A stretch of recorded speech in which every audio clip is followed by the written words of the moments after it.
마태복음 26장 6절부터 13절까지. 네, 우리 앵콜송인 것 같습니다. 네, 감사합니다. 네, 6절부터 13절까지 저와 여러분 한 절씩 교독하실 때 제가 먼저 6절 읽도록 하겠습니다. 예수께서 베다니 나병 환자 시몬의 집에 계실 때에 한 여자가 매우 귀한 향유 한 옥합을 가지고 나와서 식사하시는 예수의 문에 제자들이 보고 분개하여 이르되 무슨 의도로 이것을 허비하느냐, 이것을 값싼 값에 팔아 가난한 자들에게 줄 수 있겠도다 하나. 예수께서 아시고 그들에게 이르시되 너희가 어찌하여 이 여자를 괴롭게 하느냐, 그가 내게 좋은 일을 하였느냐. 인생은 항상 너희와 함께 있거니와 나는 항상 함께 있지 아니하리라. 이 여자가 내 몸에 이 향유를 부은 것은 내 장례를 위하여 함이니라. 내가 진실로 너희에게 이르노니 온 천하에 어디서든지 이 복음이 전파되는 곳에서는 이 여자가 행한 일도 말하여 그를 기억하리라 하시니라. 아멘. 네, 오늘 말씀을 전해주실 우리 강사 목사님을 소개하겠습니다. 너무나도 잘 아시는 목사님이시죠. 우리 부산 성지교회에서 또 학창 시절을 보내시고 하나님을 만나고 또 하나님 신 꿈을 품고 지금까지 부산과 민족과 열방 가운데 하나님의 비전을 이루어가고 계신 분이십니다. 참 사랑이 많으시고 또 겸손하시고 많은 성도들과 또 목회자들에게 존경받는 분이십니다.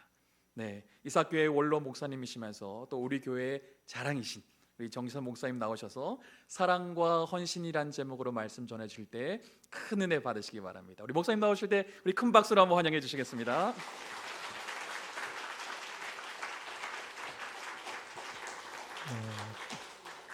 반갑습니다. 그동안 잘 지내셨습니까? 예. 저는 목사님 칭찬처럼 그렇게 대단한 사람이 아닙니다. 저는 개척해서 한 27년 목회를 하고 은퇴를 했습니다. 은퇴한 지 지금 5년이 지났습니다. 사람들이 그래서 저를 원로 목사라고 부릅니다. 저는 아직 한 번도 머리 염색해 본 적도 없는데 원로 목사라는 호칭이 그렇게 익숙하지는 않습니다. 저는 모태신앙이 아닙니다. 10살 때까지 예배당 건물을 한번 보지 못했고 예수라는 이름 들어본 적이 없습니다. 부산으로 이사를 와서 처음으로 예배당 건물을 보았습니다. 그 교회가 바로 부산 성지교회입니다. 11살 때 성탄절에 간식 얻어 먹으러 갔다가 그때부터 지금까지 교회 다니고 있습니다. 제 동기들이 우리 여기 앉아있는 김정식 장로님, 이판호 장로님하고 같이 이제 친하게 지내고 그랬는데 두 분 장로님은 그때 철이 많이 들었는데 저는 그때도 철이 없고 지금도 철이 없습니다. 제 모교회가 부산 성지교회입니다. 오늘 50년 전에 같이 학생부를 했던 우리 선배님들도 여기 앉아 있습니다. 이분들의 모교회도 부산 성지교회입니다. 저는 부산 성지교회를 위해서 늘 기도해 왔었습니다. 늘 교회만 생각하면 짠한 마음이었습니다. 아파트가 그렇게 많이 들었었는데도 부흥한다는 소식을 듣지 못해서 늘 마음 한구석에는 어떻게 하지? 그래서 제가 그때 어떤 생각을 했냐면 개척하고 있을 텐데 부산 성지교회 담임 목사란가 봐? 그런 생각을 했습니다. 왜냐하면 제 모교회가 너무 마음에 이 사랑으로 남아있기 때문에 그렇습니다. 김대곤 목사님께서 이제 은퇴를 하시고 전 목사님이 부임을 했다 이런 소식을 듣고 그 세 평을 들으니까 다른 사람들이 평가하는 이야기를 들으니까 너무 좋은 목사님이라는 겁니다. 그래서 제 마음에 부산 성지교회가 참 열악한 환경 가운데 있지만 목사님이 오시면 부산 성지교회 새로운 부흥의 시대가 열리겠다는 기대감이 있었습니다. 목사님은 정말 한국에서 대단한 교회들에서 다양한 목회 경험을 쌓았기 때문에 장로님들과 교인들이 목사님이 마음껏 목회할 수 있도록 밀어주기만 한다면 부흥의 새로운 지평을 열 것이라 저는 생각하고 있습니다. 목사가 좋은 교인을 만나는 것은 복입니다. 특히 목사가 좋은 장로님을 만나는 것은 얼마나 큰 복인지 모릅니다. 목사가 좋은 교인 만나면 행복하게 목회를 할 수 있습니다. 마찬가지로 교인이 좋은 목사님을 만나는 것은 큰 복입니다. 교인이 좋은 목사님 만나면 행복하게 신앙생활을 할 수 있습니다. 여러분은 이미 그 복을 받은 줄로 믿습니다. 식사는 잘 하셨습니까? 저는 이 2시 예배가 늘 이렇게 마음에 부담은 됩니다. 교인들이 이 시간이 제일 많이 졸거든요. 여러분 솔직하게 한번 이야기해 봅시다. 설교 시간에 교인이 조는 것은 목사 책임입니까? 교인 책임입니까? 교인의 마음밭이 안 좋아서 그렇습니까? 목사가 설교를 못해서 그렇습니까? 아니 솔직하게 한번 이야기해 보십시오. 예, 목사에게도 일정 부분 책임이 있는 거 아니겠습니까? 그래서 저는 교인들이 졸아도 전혀 야단치지 않습니다. 도리어 베개를 갖다 주고 싶습니다. 그래서 여러분 부담 가지지 말고 부흥의 원데이 설교라고 하는 것은 1시간 정도 설교해야 되지만 나이 많은 사람이 설교 길게 하면 교인들이 안 좋아합니다. 그래서 한 30분에서 40분 정도 말씀을 전하려고 합니다. 기독교 역사관의 중요한 전제 중에 하나가 사람이 역사를 이끌어가는 것이 아니라 하나님께서 역사를 이끌어 간다는 겁니다. 사람이 역사를 이끌어 간다면 우연이란 존재합니다. 그러나 하나님께서 역사를 이끌어 가신다면 우연이란 존재하지 않습니다. 역사 속에서 일어나는 일, 그리고 개인적으로 일어나는 일, 가정에서 일어나는 일, 교회에서 일어나는 일, 이 모든 것들은 우연이 아니라 하나님의 섭리입니다. 여러분 이번에 정치적인 상황 때문에 많이 힘들었을 겁니다. 왜 이런 정권이 탄생했지 하는 그런 불평하는 사람도 저는 많이 봤습니다. 그러나 하나님을 역사의 주인으로 믿는다면 그 속에도 하나님의 뜻이 있다. 이것은 하나님의 섭리라고 믿고 그냥 받아들여야 합니다. 여러분이 부산 성지교회의 교인이 된 것, 그것이 여러분의 스스로의 선택인 것 같지만 사실은 하나님의 부르심이고 하나님의 섭리입니다. 여러분이 교인이 되고 싶다고 해서 교인이 되는 것이 아닙니다. 하나님께서 여러분을 부산 성지교회 교인으로 불러주신 것입니다. 제가 개척했을 때에 우리 교회 의사, 이비인후과 의사였는데 의사 부부가 등록을 했습니다. 예배를 마치고 이야기를 해보니까 이 우암동 출신이었어요. 그리고 우암 초등학교를 다닌 제 후배였습니다. 그래서 반갑게 인사하고 이제 열심히 해보자고 이야기를 했는데 그 다음 주에 교회를 안 나옵니다. 그래서 전화를 했습니다.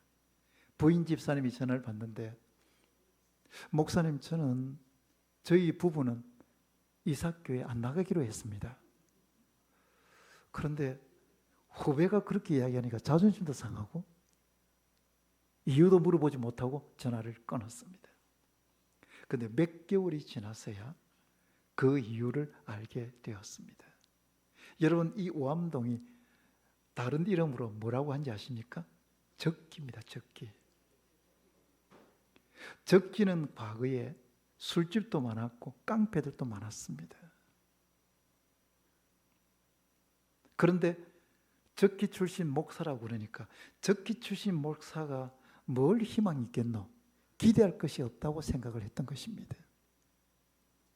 나다나엘이 빌립에게 나사렛에서 무슨 선한 것이 날 수 있겠느냐 했듯이 오암동에서 무슨 선한 목사가 나오겠나 이런 생각을 했던 것 같습니다. 그래서 우리 교회 바로 옆에 있는 대청교회로 옮겼습니다. 그리고 얼마 뒤에 소아과 의사 부부가 등록을 했습니다. 어떻게 우리 교회 오시게 됐냐니까 대청교회 등록하려고 갔는데 자기하고 사이가 안 좋은 이비인후과 의사가 있어가지고 그 의사 보기 싫어서 우리 교회 왔다는 거예요.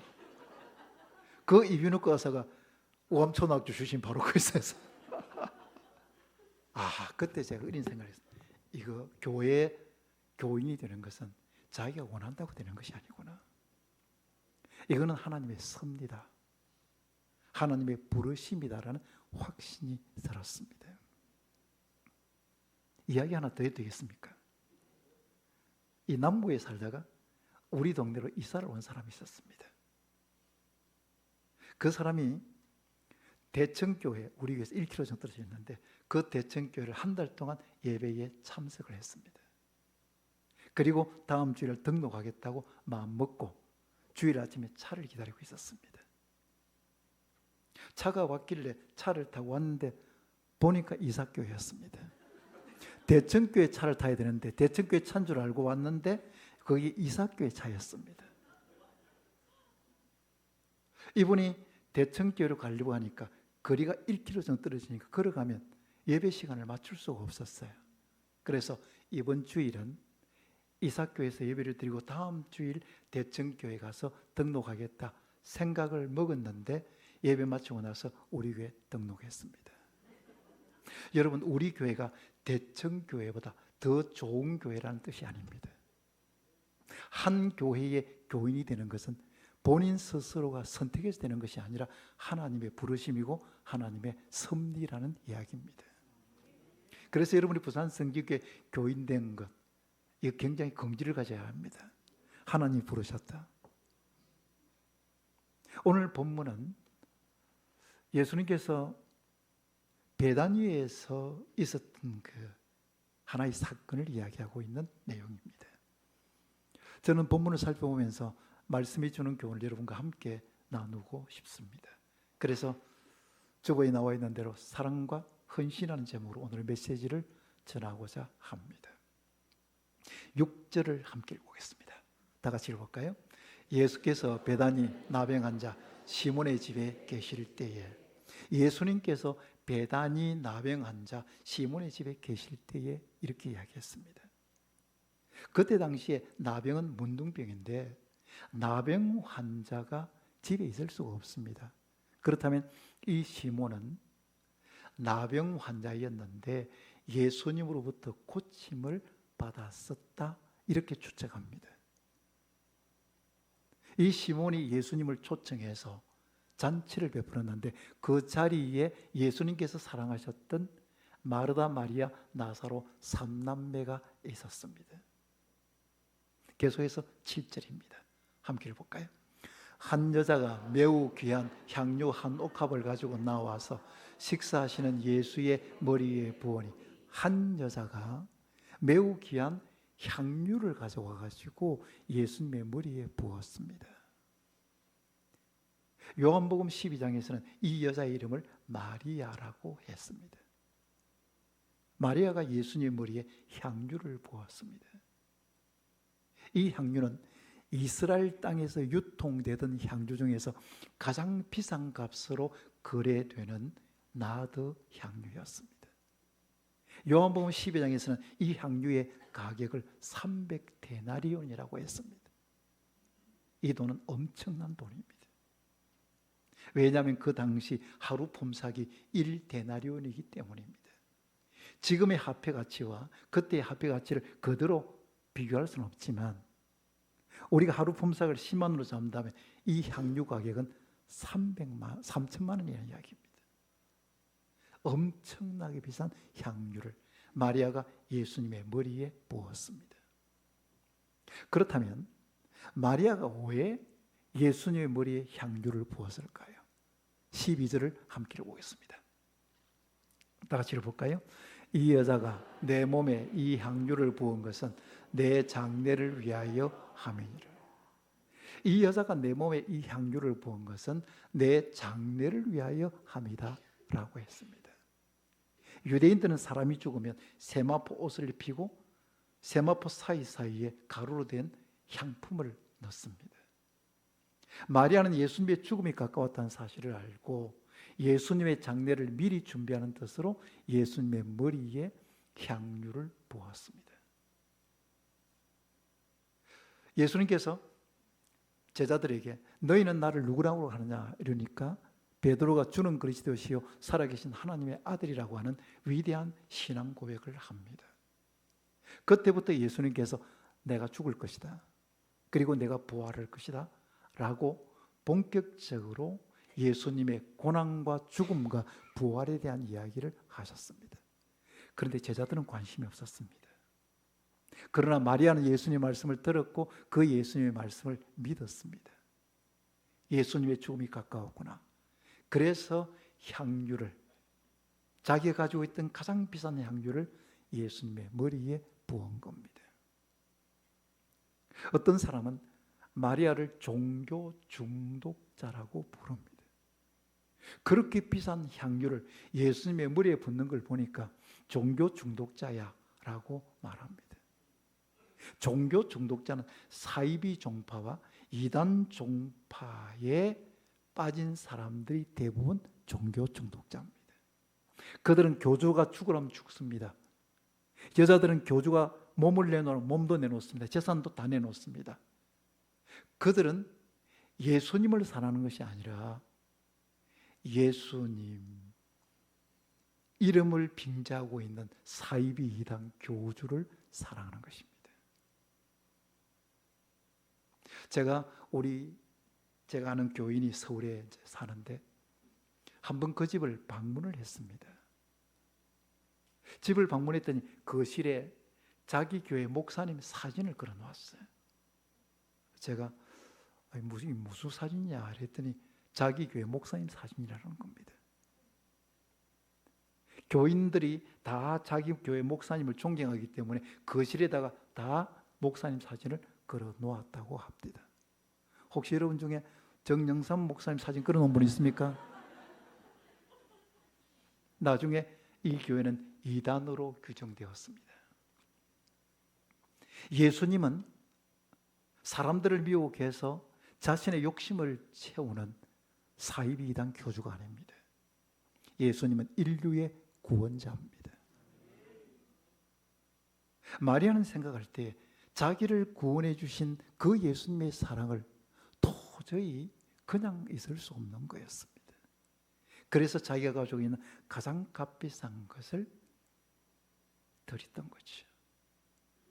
그러면 마리아가 헌신했던 동기가 뭐냐면 예수님에 대한 사랑입니다. 목사님, 제가 한 10분 정도 더 해도 되겠습니까? 여러분, 우리가 받은 이 구원이라는 것은 엄청난 사건입니다. 여러분에게 근본적인 질문을 한번 해보겠습니다. 여러분 구원받았습니까? 이건 근본적인 질문이기 때문에 아멘을 좀 크게 하셔야 됩니다. 여러분 구원받았습니까? 언제 구원받았죠? 이 질문은 기쁜 소식 선교라고 하는 박옥수 2단에서 하는 질문입니다. 구원받은 정확한 날짜를 모른다면 그 사람은 구원받은 사람이 아니다라고 말합니다. 여러분 구원받은 정확한 날짜 압니까? 극적인 체험을 통해서 구원받은 사람은 구원받은 날짜를 알 수 있지만 대부분의 교인들은 구원받은 날짜 모릅니다. 저도 구원받은 날짜 모릅니다. 그런데 구원받았다고 확신을 가졌다고 이야기하고 있는데 왜 자기가 구원받은 확실한 날짜를 모릅니까? 에베소서 2장 8절에 보면 하나님의 은혜로 구원받았기 때문입니다. 그래서 정확하게 표현한다면 우리가 예수님을 믿은 것이 아니라 하나님의 은혜로 예수님이 믿어졌습니다. 어느 날 보니까 내가 구원받았습니다. 내가 이날 구원은 받겠다고 딱 적어서 몇 월 며칠 몇 시 이렇게 해서 구원받는 것이 아니지 않습니까? 우리는 다 하나님의 은혜로 구원받았기 때문에 구원받은 날짜는 모르지만 나는 모든 것을 믿는 거지. 구원받은 믿음뿐만 아니라 우리가 가진 모든 믿음은 하나님의 은혜입니다. 여러분 배울 만큼 배웠고 이성적이고 합리적인 사람인데 어떻게 처녀의 몸에서 예수님이 태어났다는 동정녀 탄생을 믿을 수 있습니까? 죽은 예수님이 3일 만에 다시 살아났다는 예수님의 부활을 어떻게 믿습니까? 성경 속에 있는 수많은 기적을 여러분이 액면 그대로 어떻게 믿을 수 있습니까? 하나님의 은혜 아니고는 설명할 수가 없습니다. 그래도 뭔가 내가 배운 사람인데 이런 것들이 다 믿어졌다. 하나님 은혜 아니고 어떻게 믿으십니까, 여러분? 우리는 다 하나님의 은혜로 믿어진 겁니다. 제가 무속인으로 26년 동안 있던 사람, 이 개종을 해서 그 사람과 CTS 방송국에서 한 달 남짓 유튜브 방송을 한 적이 있습니다. 제가 그분에게 물어봤습니다. 사람이 들어오면 뭐 보입니까? 그랬더니 사람이 점치로 이제 들어오면 그 사람의 위에부터 아래까지 스캔을 되듯이 쫙 보인다는 거였어요. 이 사람이 어떤 사람이고 이 사람이 지금 어떤 문제로 나를 찾아왔는지 다 보이더라고 했습니다. 배워서 하는 무당이나 배워서 하는 점쟁이들은 잘 모릅니다. 그러나 귀신 든 점쟁이는 귀신같이 압니다. 그들은 예수 믿는 사람인지를 알지만 예수 믿는 사람 속에 있는 그들을 알 수가 없는 것은 예수 믿는 사람 속에는 성령 하나님이 계시기 때문입니다. 여러분이 예수 믿는다, 이것은 이미 성령 받았다는 증거입니다. 성령으로 아니하고는 예수를 주시할 수 없기 때문에 우리는 다 성령 받았고 예수님 믿고 구원 받았습니다.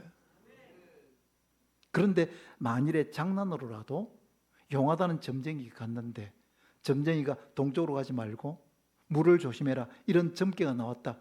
그 사람이 가짜든지 내가 가짜든지 둘 중에 하나는 가짜입니다. 왜냐하면 악령과 성령은 부딪히는 순간 정확하게 압니다. 우리 교회 김진홍 목사님이 부흥회를 한번 했었거든요. 김진홍 목사님이 이런 자신의 간증을 이야기했습니다. 본인이 이제 교회를 개척했는데 교회를 개척하고 동네를 구경하기 위해서 이제 구경을 이렇게 쭉 하고 있는데 무당이 구다는 것이 잠시 멈추었습니다. 한참 보고 있는데 무당이 갑자기 벌떡 일어나더니 여기에 예수 믿는 사람이 있으면 좀 나가달라고. 그래서 목사님이 보니까 자기밖에 없는 줄 알고 아이 죄송합니다. 제가 저 밑에 교회를 세우고요. 동네 구경하다가 잠시 들렀는데 방해가 되었다면 미안합니다 하고 나왔습니다. 그리고 몇 개월이 흘렀습니다. 김준홍 목사님 교회에 가장을 비롯해 5명의 가족이 등록을 했습니다. 저도 개척을 해본 사람이기 때문에 개척교회에 한 주일에 5명이 등록하면 목사 좋아서 뒤로 넘어갑니다. 목사님이 좋아서 마치고 나서 물었습니다. 어떻게 우리 교회 등록하게 되었습니까?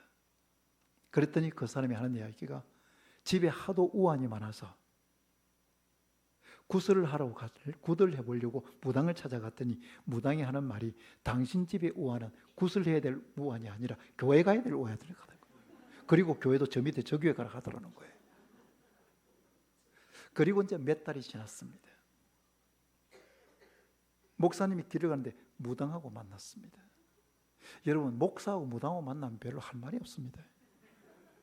저도 결혼식 주례를 참 많이 했는데 우리 교회 집사님 아들하고 범어사 직계 암자의 신도의 회장 딸하고 결혼을 하는 거예요. 온천장에 가면 허심청이 있는데 허심청 2층에서 결혼식을 하는데 제가 가니까 그 신도의 회장이 자기 주지 스님을 데리고 왔어요. 저한테 소개한다고. 그래서 그분이 하는 이야기가 우리 절의 주지 스님입니다. 그럼 저는 당연히 목사니까 예 반갑습니다 이래야 될 거 아닙니까? 그런데 스님은 악수를 안 하대요. 스님은 이렇게 하는 거예요. 그런데 이렇게 하는 순간 할 말이 별로 없었습니다. 절은 잘 됩니까? 이러겠습니까? 그래서 제가 저는 오늘 주례할 목사입니다 하고 올라갔어요.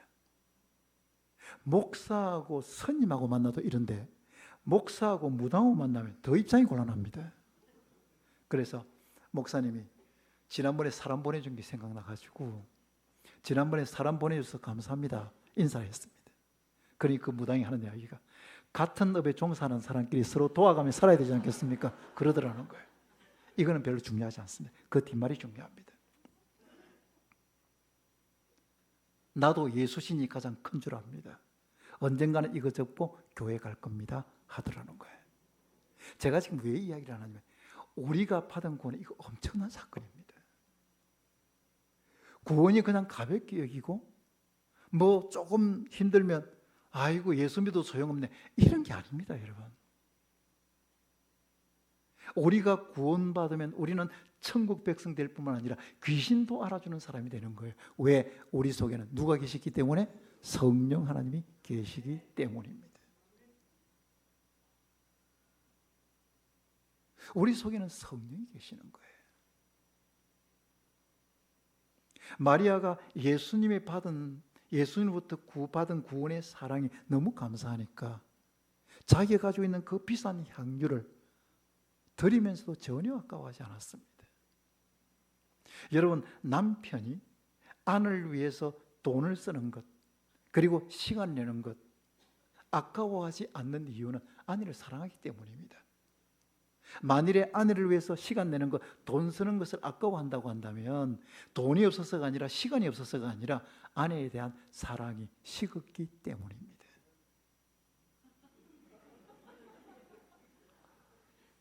집사람이 대상포진으로 고생을 한 적이 있습니다. 대상포진을 알아보지 않은 사람은 그 고통 모릅니다. 집사람이 전화가 왔어요. 내가 지금 어디 가봐야 되는데 잠시 태워줄 수 있느냐고. 제가 그때 설교 중이기 때문에 내가 지금 설교 준비를 하기 때문에 지금은 안 되겠다 그랬습니다. 그리고 나니까 자꾸만 마음속에서 네가 아내 사랑한다고 지금 대상포진으로 고생하고 있는데 네가 시간 없다고 그냥 데려다 주지 못한다고 자꾸 그것이 머릿속에서 떠나질 않는 거예요. 그래서 정신을 차리고 다시 전화를 했습니다. 내가 지금 갈게요 그랬더니 이미 때는 늦어버렸습니다.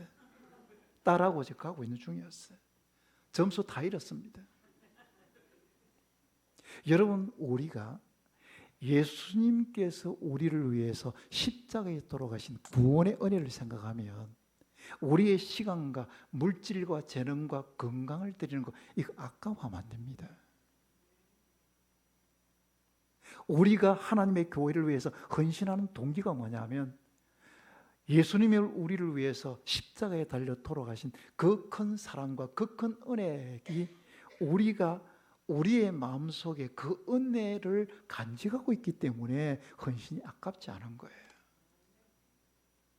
그럼 만일에 우리가 교회를 위해서 헌신하는 것이 아깝다. 그것은 교회에 대한 사랑이 식었기 때문입니다. 예수님을 위한 열정이 식었다. 그건 예수님에 대한 사랑이 식었기 때문이에요. 다시 본문으로 들어가 보겠습니다. 8절과 9절을 함께 읽어봅시다. 다 같이 읽어볼까요? 제자들이 보고 분개하여 이르되 무슨 의도로 이것을 허비하느냐. 이것을 비싼 값에 팔아 가난한 자들에게 줄 수 있었겠도다 하거늘. 마리아가 예수님의 머리에 향유를 붓고 나니까 제자들이 이렇게 이야기합니다. 왜 향유를 허비하느냐? 이걸 좀 팔아가지고 가난한 사람에게 주면 되는데 라고 비난했습니다. 요한복음 12장에 보면 가룟 유다가 이 향유를 300데나리온에 팔아서 가난한 자들에게 줄 수 있었겠도다라고 비난했습니다. 여러분 한번 생각해 보십시오. 이 향유는 누구 향유입니까? 마리아의 향유입니다. 그런데 제자들이 마치 자기 것인 것처럼 자기 것인 것처럼 지금 선심을 쓰고 있습니다. 이것과 마찬가지입니다. 헌금도 하지 않으면서 다른 사람 헌금한 거 가지고 이렇게 써라 저렇게 써라 말하는 사람과 같습니다. 그들은 마리아의 깊은 뜻을 알지 못했습니다. 마리아는 예수님의 장례를 준비하면서 향유를 부어드렸는데 마리아의 깊은 뜻을 알지 못하고 지금 외형으로 드러나는 것을 보고 향유를 허비했다고 비난했습니다.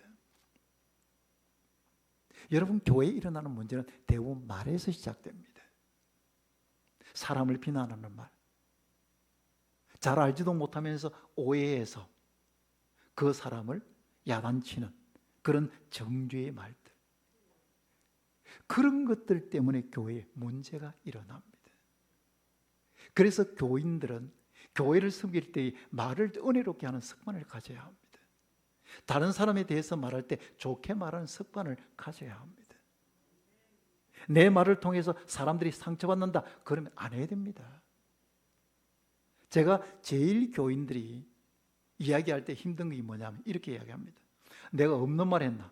누가 없는 말 했다 합니까? 내가 못할 말 했나? 누가 못할 말 했다 합니까? 그것이 교회에 덕이 되지 않고 교회에 유익이 되지 못한다면 안 해야 되는 겁니다. 사람이 하는 말 중에는 사람을 죽이는 말이 있습니다. 사람을 살리는 말이 있습니다. 저도 목회할 때에 교인들이 오해하고 비난하는 말들이 들려질 때 비수같이 제 마음이 꽂히니까 밤에 잠이 안 와요. 이게 사람을 죽이는 말입니다. 어떤 교인은 목사를 정말 격려하고 위로합니다. 목사에게 힘이 되는 거예요. 그런 말을 들으면 신나게 목회하고 싶습니다. 이건 사람을 살리는 말입니다. 어떤 목사님이 이야기를 해준 말입니다. 한 번은 예배를 마치고 교인들과 이제 나가서 인사를 이렇게 하고 있는데 한 여집사님이 지나가면서 목사님 오늘 말씀에 은혜 받았습니다. 보통 교인들 그렇게 이야기하지 않습니까? 오늘 말씀에 은혜 받았습니다 라고 하는데 뒤에 따라오던 권사님이 하는 이야기가 그런 말 하지 마라, 목사 교만해진다. 꼭 그렇게 말해야 되겠습니까?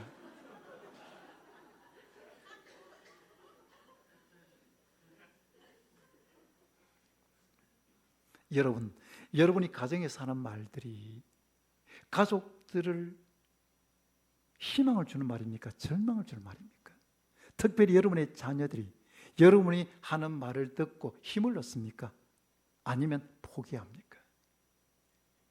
여러분이 교회에서 하는 말을 듣고 교인이 위로를 받습니까? 아니면 상처를 받습니까? 내가 하는 말이 교회를 살릴 수 있다고 생각하고 말을 해야 합니다. 이제 마리아의 입장에서 제자들의 비난을 들은 그 마리아의 입장에서 한번 생각해 보겠습니다. 마리아는 예수님을 사랑하는 마음으로 향유를 부어드렸습니다. 그런데 돌아오는 것은 뭐였습니까? 제자들이 이 향유를 허비했다고 하는 비난이었습니다. 우리 한저 집사님이 저를 찾아왔습니다. 목사님, 제가 교회 봉사하고 있는데요, 잘난 체 한다고 자꾸 비난합니다. 그리고 저 권사 되려고 저렇게 일한다고 오해와 비난이 쌓여가지고 이분이 스트레스를 받으니까 저를 찾아온 것입니다. 그러면서 제가 이렇게 이야기했습니다. 목사님, 제가 봉사를 그만두는 게 좋겠습니다. 제가 그 이야기를 듣고 집사님 안 됩니다. 집사님이 사람들의 비난, 사람들의 오해 이런 것 때문에 봉사를 그만두는 것은 하나님이 안 좋아하는 겁니다. 하나님만 바라보고 봉사하셔야 됩니다 라고 이야기했습니다. 우리가 부르는 찬송 중에 어두운 밤 시들이니 라는 찬송이 있습니다.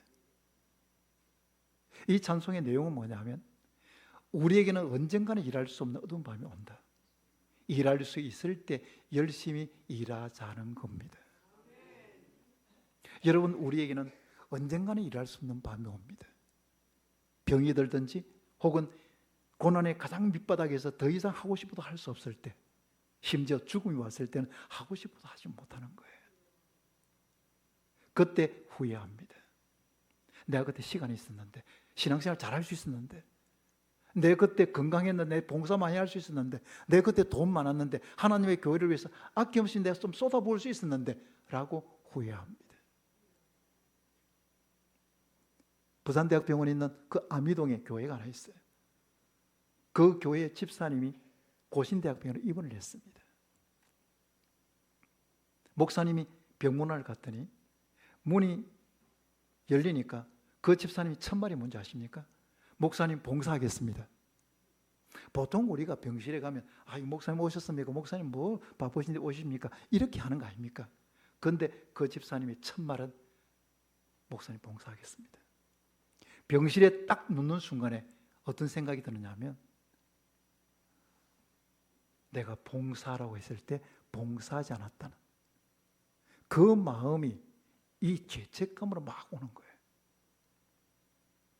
그분이 퇴원해서 봉사 일선에 다시 복귀했는지는 모릅니다. 그러나 그때 그 이야기를 들었어요. 우리에게는 언젠가는 일할 수 없는 밤이 옵니다. 하고 싶어도 할 수가 없는 거예요. 그때 후회하는 어리석은 사람들이 많습니다. 그래서 우리에게는 하나님의 교회를 위해서 섬기고 봉사하는 일은 바로 지금입니다. 혹시 작년까지 교회 봉사하다가 올해 봉사 쉬고 있다면 좋은 말로 할 때 다시 복귀하셔야 됩니다. 왜냐하면 언젠가는 그 언젠가 어딘지 모르니까.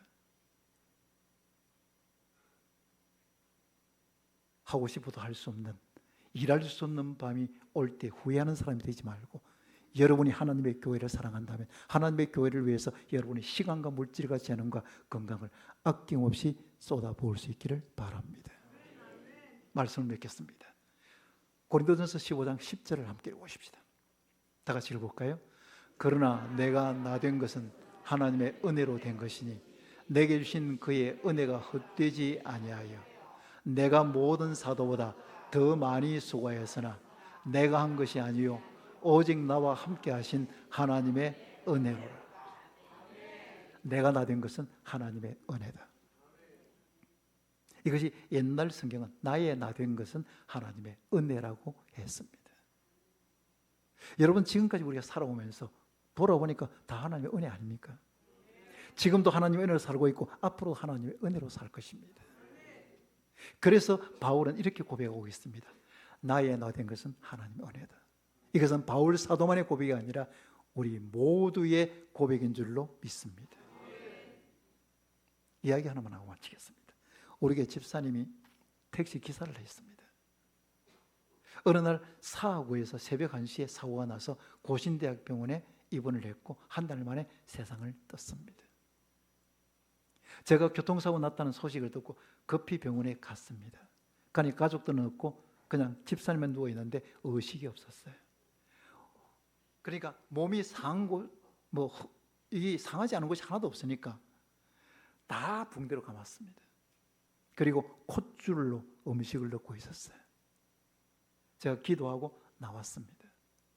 나와서 점심을 먹는데 갑자기 울컥하는 거예요. 제가 방금 우리 집사님을 보고 왔습니다. 내가 손으로 밥을 떠먹을 수 있다는 것이 이게 당연한 게 아니라 하나님의 은혜구나. 내가 입으로 음식을 씹어 먹을 수 있다는 것은 당연한 것이 아니라 하나님의 은혜구나. 생각하니까 속에서 너무 감격이 막 밀려오는 거예요. 우리가 살아가는 일상의 삶이 다람쥐 쳇바퀴 돌듯이 반복되지만 그 반복되는 삶의 그 어느 것 하나도 당연한 것은 없습니다. 모든 것이 하나님의 은혜입니다. 여러분이 이 땅에 태어나 살아가는 것, 여러분이 가정에서 가족들과 함께 살아가는 것, 여러분이 직장에서 일터에서 함께 일하고 있는 것, 그리고 여러분이 교회에 와서 신앙생활을 하고 있는 것, 이 모든 것은 다 하나님의 은혜입니다. 한번 생각해 보십시오. 주일 아침에 여러분들이 아침에 눈을 떴다, 이거 당연한 게 아닙니다. 여러분, 하나님의 은혜입니다. 아침에 여러분이 걸어서 왔든지 차를 타고 왔든지 교회당 문을 열고 들어와서 의자에 앉을 수 있다는 것은 당연한 것이 아니라 하나님의 은혜입니다. 여러분이 하나님의 은혜로 부산 성지교회 교인이 되었고 직분자가 되었다면 하나님의 교회를 뜨겁게 사랑해야 되는 거 아닙니까? 구원받은 은혜, 예수님의 사랑, 이거 생각하면 우리의 시간과 물질과 재능과 건강을 하나님의 교회를 위해서 아낌없이 쏟아 부을 수 있습니다. 아니, 부어야 합니다. 왜냐하면 헌신의 동기는 사랑이기 때문에 그렇습니다. 저희 어머니가 제가 개척을 하니까 어머니가 이제 60대 후반이었어요. 지금은 60대 후반 아가씨입니다. 근데 그때는 30몇 년 전이니까 다 연세가 좀 노인이었어요. 그때는 개척하니까 우리 가족밖에 없고 뭐 있어봐야 두세 사람 더 있는데, 그러면 청소도 식사 준비도 다 우리 가족이 해야 합니다. 어머니와 집사람이 토요일 되면 예배당 청소하고 그거 마치고 나면 집사람이 식사 준비를 했습니다. 제가 어느 토요일 오후에 설교 준비를 마치고 예배당에 갔더니 30평 그 예배당인데 어머니가 그 걸레 가지고 예배당 바닥을 이렇게 닦고 있는 거예요. 제가 그것을 보니 너무 마음이 아팠습니다. 내가 개척을 하는 바람에 어머니가 저렇게 고생을 하는구나 생각하니까 어머니에게 내가 불효한다는 생각이 확 들었습니다. 그래서 제가 어머니 보고 어머니 죄송합니다. 저 때문에 어머니가 고생합니다. 그랬더니 어머니는 배운 사람 아닙니다. 어머니가 뭐라고 이야기하냐면, 아니다,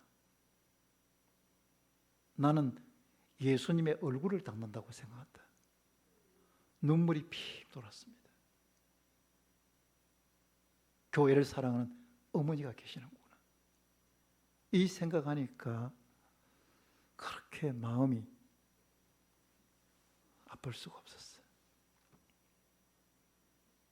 여러분, 교회를 사랑하십니까? 그 사랑을 어떻게 표현하고 있습니까? 여러분, 예수님을 사랑하십니까? 그 사랑을 어떻게 표현하고 있습니까? 여러분의 헌신으로 표현해야 합니다. 여러분의 시간과 물질과 재능과 건강을 하나님의 교회를 위해서 아낌없이 쏟아붓는 주의 백성들이 될 수 있기를 축원합니다.